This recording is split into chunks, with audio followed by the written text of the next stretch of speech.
Grabe naman to si Moira. Kauuwi nyo lang, tapos ayun, umeksena na naman. Tsaka, isa pa diba alam naman niya na bawal siya dito? Eh, bakit ba siya nagpipilit?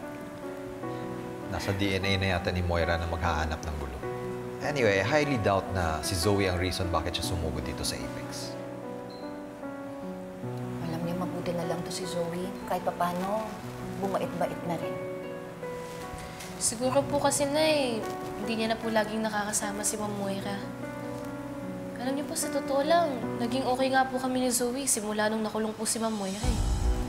Kaya nga dapat, mabalik na sa kulungan yung si Moira. Para sa ganun eh, hindi na niya ma-impluwensyahan yung anak niya. At para hindi na rin bumalik sa dati yung kapatid mo. Well, that's what we all wish for. Pero as of now, Moira is free.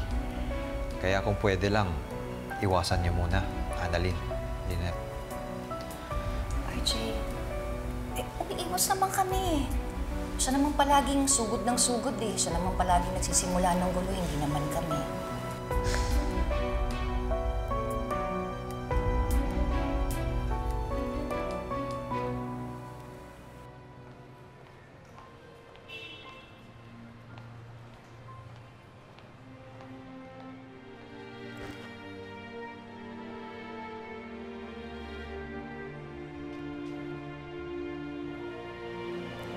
Zoe?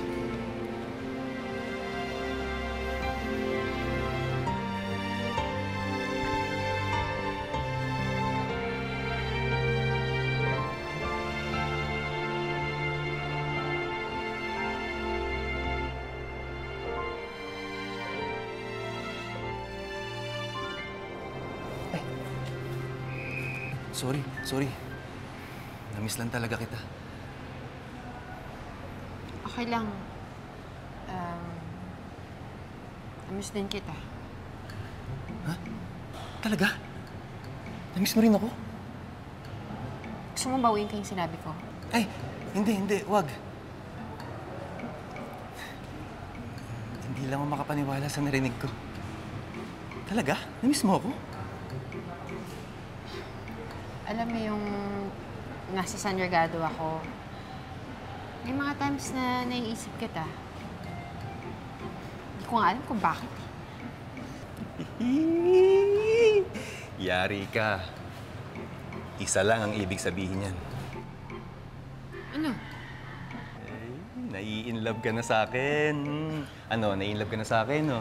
Sabihin mo na kasi, nai-inlove ka na. No, love, yuck. Kinikilig ka sa akin, eh. Si Dax. Hindi nga. Hindi. Type mo Hindi ko. nga.